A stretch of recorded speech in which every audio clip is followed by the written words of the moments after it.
بسم اللہ الرحمن الرحیم۔ گمنام ہیروز کے معزز ناظرین، السلام علیکم۔ آئیے چلتے ہیں کہانی کی طرف۔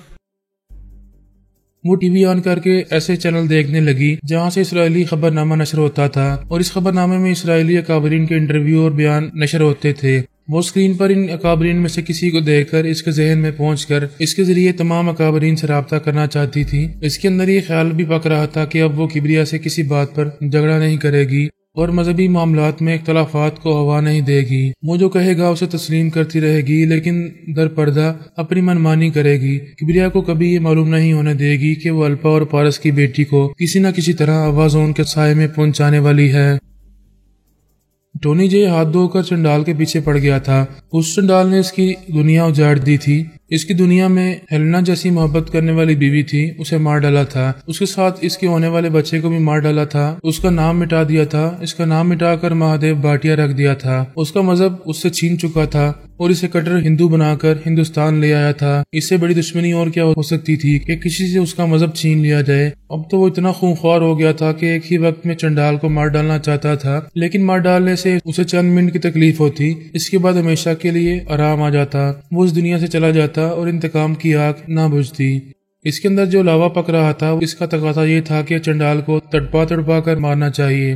جب وہ چنڈال کا تابعدار تھا تو اس وقت اس نے اس کی ہدایت کے مطابق شانتا بائی کو اغوا کر کے کوٹھی میں جا کر چھپا دیا تھا۔ یہ چاہتا تھا کہ شانتا بائی اور اس کی بیٹی کے پیچھے فراد علی تیمور چھپا ہوا ہے تو اسے بے نقاب کر دے، لیکن چنڈال اور ٹونی کا یہ منصوبہ ناکام رہا۔ میں اور الا بی بی چند گھنٹوں میں ہی یہ معلوم کر چکے تھے کہ شانتا بائی کو کہاں لے جا کر چھپایا گیا ہے، پھر ہم وہاں سے اسے لے آئے تھے۔ اس دوران میں ہی ٹونی جے کو اپنی حقیقت معلوم ہوئی تھی۔ چنڈال کے چور خیالات پڑھ کر اسے اندازہ ہوا تھا کہ اس ظالم بھیڑیے نے اس کی بیوی بچے کے ساتھ کیسی درندگی کی ہے اور اسے کٹر ہندو بنا کر مسلسل الو بنایا جا رہا ہے۔ اسے معلوم ہو گیا تھا کہ میں شانتا بائی کو اس خفیہ کوٹھی سے نکال کر لے گیا ہوں۔ اس نے پھر شانتا کے خلاف کوئی قدم نہیں اٹھایا۔ اب اسے اس معاملے میں کوئی دلچسپی نہیں تھی۔ اب تو اس کے لیے چنڈال بہت اہم ہو گیا تھا۔ وہ دن رات اسی کے خلاف سوچ رہا تھا اور اسی کے خلاف عمل کر رہا تھا، جس کے نتیجے میں اس نے اسے پاگل خانے پہنچا دیا تھا۔ اسے پاگل خانے پہنچانے میں اس کے ایک بیٹے رمیش کا بھی ہاتھ تھا۔ اس نے ڈاکٹر کو بھاری رشوت دی تھی اور اسے ایسی دوائیں کھلوا رہا تھا اور انجیکشن لگوا رہا تھا جس کے نتیجے میں وہ ابنارمل ہوتا جا رہا تھا، اپنا دماغی توازن کھوتا جا رہا تھا۔ دوسری طرف ٹونی اسے مزید دہشت زدہ کرنے کے لیے خود کو فراد علی تیمور بنا کر پیش کر رہا تھا۔ اسے یہ تاثر دے رہا تھا کہ مجھے اس کا پتہ ٹھکانہ معلوم ہو چکا ہے اور میں اس کے کمزور دماغ میں پہنچ کر اس سے دشمنی کر رہا ہوں کہ وہ خطرناک پاگل ہے، لہذا اسے وہیں قیدی بنا کر رکھا جائے۔ وہ جانتا تھا کہ اس کا بیٹا ہنسراج جوگیا کہاں ہے اور کس نئے روپ میں ہے۔ وہ کسی وقت بھی اس کے دماغ میں پہنچ کر اس کے اندر زلزلہ پیدا کر سکتا تھا، اور یہ تو کرنا ہی تھا۔ چنڈال نے اس کے بچے اور بیوی کو مار ڈالا تھا۔ اب وہ چنڈال کے بچوں کو زندہ چھوڑنا نہیں چاہتا تھا۔ ہنسراج جوگیا تو اس کی نظروں میں تھا، لیکن وہ انیتا گم ہو گئی تھی۔ وہ اپنی بیٹی کو بہت چاہتا تھا اور ٹونی نے سوچ لیا تھا کہ اس کی بیٹی کو اس کے سامنے لا کر ہلاک کرے گا۔ وہ ٹیلی پیتھی جاننے والا، کالا جادو جاننے والا باپ اس کے لیے کچھ نہیں کر سکے گا، اسے حرام موت مرنے سے بچا نہیں سکے گا۔ وہ خیال خانی کی پرواز کرتا ہوا ہنسراج جوگیا کے اندر آیا، پھر بولا، میں تمہارے باپ کا دوست ہوں، میرا نام مہادیو بھاٹیا ہے۔ ہاں میں تمہیں جانتا ہوں، تم اپنا تعارف کیوں کروا رہے ہو؟ کوئی دشمن تمہارے اندر آ کر تمہیں دھوکہ دے سکتا ہے، مہادیو بھاٹیا بن کر اور چنڈال بن کر بھی تمہیں دھوکہ دے سکتا ہے۔ میرے پتا جی کہاں ہیں یہ تم اچھی طرح جانتے ہوگے۔ ہاں جانتا ہوں، لیکن یہی تو تمہیں بتانے آیا ہوں کہ وہ اس وقت پاگل خانے میں ہے۔ اس نے تعجب سے پوچھا، وہ پاگل خانے کیوں گئے ہیں؟ اس لیے کہ پاگل ہو چکے ہیں۔ یہ کیا کہہ رہے ہو؟ مجھے یقین نہیں آ رہا۔ کسی بھی پہلی فلائٹ سے ناگپور پہنچو، وہاں کے ایک پاگل خانے میں اپنے باپ کو دیکھو گے تو یقین آ جائے گا۔ کیا تم پتا جی کے اندر رہ کر ان کا پاگل پن دور نہیں کر سکتے؟ ان کے دماغ کو توانائی نہیں پہنچا سکتے؟ میں بہت کچھ کر سکتا ہوں، پہلے تم وہاں پہنچو اور اپنے باپ سے ملو۔ میں انہیں کیسے پہچانوں گا؟ جب تم وہاں پہنچو گے میں تمہارے دماغ میں آ جاؤں گا اور تمہیں بتاؤں گا کہ وہ سیٹھ ہریش چندر کے جسم میں سمائے ہوئے تھے، اب بھی اس کے جسم میں ہیں، لیکن ایک مردے سے بدتر ہیں۔ پلیز کسی بھی فلائٹ سے میرے لیے ایک سیٹ اوکے کروا دو۔ میں تمہارے باپ کا نوکر نہیں ہوں، اپنے باپ سے ملنا چاہتے ہو تو خود ہی کوشش کرو۔ وہ غصے سے بولا، میرے باپ پر مصیبت آئی ہے تو تم آنکھیں پھیر رہے ہو، کیسے بے مروت ہو، طوطا چشم ہو، میرے باپ کے احسان بھول رہے ہو۔ تمہارے باپ نے جو احسانات کیے ہیں اس کا تو میں ایسا بدلہ چکاؤں گا کہ اس کی پوری نسل کو زندہ نہیں چھوڑوں گا۔ میں تمہیں بھی زندہ چھوڑ رہا ہوں صرف اس لیے کہ تم آخری بار اپنے باپ سے ملاقات کر سکو۔ اب میں جا رہا ہوں ناگپور کے پاگل خانے میں تم سے ملوں گا۔ وہ اس کے دماغ سے چلا گیا۔ دوسری طرف رمیش کا چچا پریشان تھا کہ اس کے بھائی ہریش چندر کو پاگل خانے میں کہاں رکھا گیا ہے۔ وہ ایک بار ملنے گیا تھا لیکن ڈاکٹرز نے اسے بھائی سے ملنے نہیں دیا۔ وہ گھر آ کر اپنے دونوں بھتیجوں رمیش اور مہیش چندر سے جھگڑا کرنے لگا۔ تم لوگ میرے بھائی سے کیا دشمنی کر رہے ہو؟ وہ صرف میرا بھائی نہیں تمہارا باپ بھی ہے، تم نے اس کے خون سے جنم لیا ہے۔ رمیش نے کہا لیکن جس ماں نے ہمیں جنم دیا اس ماں کو اس نے قتل کیا ہے، وہ ہماری ماں کا قاتل ہے۔ مہیش نے کہا وہ بہت ہی بد نیت اور شیطان ہے، اس نے اپنی ہونے والی بہو پر بری نظر ڈالی تھی۔ اگر تمہارے باپ نے ایسی غلطیاں کی ہیں تو تم اسے معاف کر سکتے ہو، اسے توبہ کرنے اور سنبھلنے کا موقع دے سکتے ہو، لیکن تم نے اسے پاگل خانے بھیج دیا ہے، یہ کیسا انتقام لے رہے ہو؟ اس کی سزا یہی ہے، اب وہ مرتے دم تک پاگل خانے میں رہے گا، ہم اسے باہر نہیں آنے دیں گے۔ وہ غصے سے بولا میرا نام بھی جگدیش چندر ہے، میں اپنے بھائی کو اس پاگل خانے سے نکال کر لاؤں گا، پھر دیکھوں گا کہ تم اس کے خلاف کیا سازشیں کرو گے، میں تمہیں تمہاری ہر سازش کا منہ توڑ جواب دوں گا۔ وہ غصے سے پاؤں پٹکتا ہوا چلا گیا۔ وہ تنہا کیا کر سکتا تھا؟ وہ تو یہی سمجھ رہا تھا کہ صرف دونوں بیٹے باپ سے بدزن ہو گئے ہیں اور خواہ دشمنی کر رہے ہیں۔ اس نے سوچ لیا کہ اپنے بھائی ہریش چندر کے وکیل سے ملاقات کرے گا اور قانونی طور پر اجازت نامہ حاصل کرنے کے بعد پاگل خانے جا کر اپنے بھائی سے ملاقات کرے گا۔ وہاں اس کے حالات معلوم ہونے کے بعد اس کے لیے مقدمہ لڑے گا، اس بات کو عدالت میں لائے گا کہ اس کا بھائی ہریش چندر پاگل نہیں ہے، اس کے بیٹے اس کے خلاف سازش کر رہے ہیں۔ وہ یہ نہیں جانتا تھا کہ ٹیلی پیتھی جاننے والا بھی اس کے بھائی یعنی چنڈال کے خلاف ہے اور وہ خیال خانی کے ذریعے اسے پاگل بنائے رکھتا ہے۔ اب اسے وہاں سے کوئی رہائی نہیں دلا سکے گا۔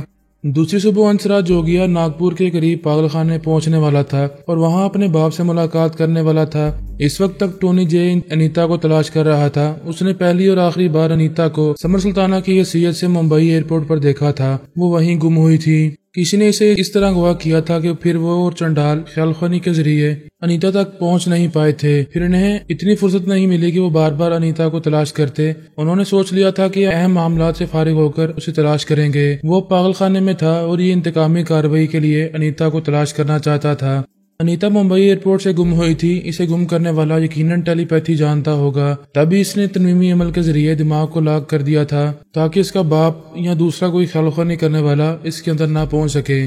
ٹونی جے اسے تلاش کرنے کے لیے ممبئی جا سکتا تھا، ابھی کلکتہ شہر پہنچا ہوا تھا، وہاں سے ممبئی جانے سے پہلے ناگپور جانا چاہتا تھا، اپنی آنکھوں سے چنڈال کی حالت زار دیکھنا چاہتا تھا۔ اگر انیتا اسے مل جاتی تو اس کے دماغ پر قبضہ جما کر اسے بھی پاگل خانے میں لے جاتا اور دونوں باپ بیٹی کا سامنا کرواتا، جس طرح دوسری صبح ہنسراج کا سامنا چنڈال سے کرانے والا تھا۔ وہ بیٹا اپنے پاگل باپ سے ملنے کے لیے ناگپور پہنچنے والا تھا۔ اس نے سوچ لیا تھا کہ انیتا ملے گی تو پہلے اس کے حسن و شباب کی دھجیاں اڑائے گا، پھر اس کے باپ کے سامنے اسے لے جا کر موت کے گھاٹ اتارے گا۔ اس کے اندر انتقام کی آگ بھڑک رہی تھی، وہ بڑی شدت سے اسے تلاش کر رہا تھا۔ کہتے ہیں کہ محنت اور لگن سے تلاش کیا جائے تو گھاس کے اندر سے چھپی ہوئی سوئی بھی مل جاتی ہے۔ کلکتہ شہر میں انیتا تو نہ ملی لیکن اس کے ملنے کے آثار پیدا ہو گئے۔ وہ ناگپور جانے کے لیے ایک فلائٹ میں سیٹ اوکے کروانا چاہتا تھا، اس کے لیے ایئرپورٹ پہنچا، وہاں اسے ایک خوبصورت عورت دکھائی دی۔ وہ دہلی جانے کے لیے ایک فلائٹ میں اپنے لیے سیٹ حاصل کرنا چاہتی تھی لیکن جگہ نہیں مل رہی تھی۔ کاؤنٹر گرل سے التجا کر رہی تھی کہ کسی طرح اسے ایک سیٹ دے دی جائے لیکن وہ کاؤنٹر گرل مجبور تھی، کمپیوٹر بتا رہا تھا کہ ایک بھی سیٹ خالی نہیں ہے۔ ٹونی جین کی باتیں سن رہا تھا، اس حسینہ کے اندر پہنچ کر اس کے خیالات پڑھ رہا تھا۔ پتہ چلا کہ اس کا نام ارچنا ہے، وہی ارچنا تھی جو کبھی کالیا سرانی کے زیر اثر رہ کر اسمگلنگ کیا کرتی تھی۔ وہ امریکہ سے 3 کروڑ کے ہیرے لے کر آئی تھی، ہندوستان پہنچ کر اس نے کالیا کو دھوکہ دیا، وہ ہیرے لے کر فرار ہو گئی تھی۔ یہ ذکر پہلے ہو چکا ہے۔ فرمان اور سمر سلطانہ نے اسے فرار ہونے میں مدد دی تھی، وہ وہاں سے کلکتہ چلی گئی تھی۔ ارچنا دل کی بہت اچھی تھی، اس نے کالیا کو مجبور ہو کر دھوکہ دیا تھا کیونکہ وہ اسے اپنی داشتہ بنا کر رکھنا چاہتا تھا اور اپنے اسمگلنگ کے دھندے میں حصے دار بھی نہیں بنا رہا تھا۔ پھر اس نے دیکھا تھا کہ اس دھندے میں خطرہ ہے، کالیا اسے ایسے وقت آگے کر دیتا تھا جب وہ پولیس اور کسٹم والوں سے بچ کر نکل آتی تھی، تب آ کر اسے ملتا تھا، اور اگر وہ کبھی پھنس جاتی تو اسے پولیس والوں سے نجات دلانے کے لیے کبھی آگے نہ آتا، اگر آتا تو خود بھی پکڑا جاتا۔ وہ اس کی مکاری کو خوب جانتی تھی، اس لیے اسے دھوکہ دے کر ان ہیروں کو 2 کروڑ میں فروخت کر کے کلکتہ چلی آئی تھی۔ ٹونی نے ارچنا سے پوچھا کہ دلی بہت ضروری جانا ہے، میں تمہارے لیے کچھ کر سکتا ہوں؟ وہ خوش ہو کر بولی کیا میرے لیے ایک سیٹ اوکے کروا سکتے ہو؟ بے شک کروا سکتا ہوں، یہ کوئی بڑی بات نہیں ہے۔ اس نے کاؤنٹر گرل سے کہا دیکھیں دہلی جانے والی فلائٹ اب سے 6 گھنٹے بعد روانہ ہوگی، ان 6 گھنٹوں میں کوئی نہ کوئی مسافر اپنی سیٹ کینسل کرا سکتا ہے، اس وقت آپ وہ سیٹ ان مس کو نہیں دے سکتی۔